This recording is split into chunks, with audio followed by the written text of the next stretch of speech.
نبی کریم علیہ الصلوۃ والتسلیمات کا ارشاد گرامی ہے، احب العرب لثلاث، عربی سے 3 وجہ سے محبت کرو۔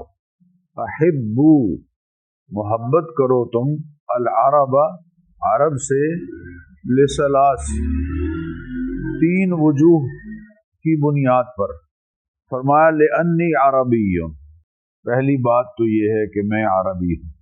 نبی اکرم صلی اللہ تعالی علیہ وسلم، عرب کو جو اللہ تعالیٰ نے بہت امتیازی خصوصیات عطا فرمائی ہیں، ان میں سے جس خاندان کو تمام نسل انسانی میں سے اللہ نے چنا ہے، اس خاندان میں سے۔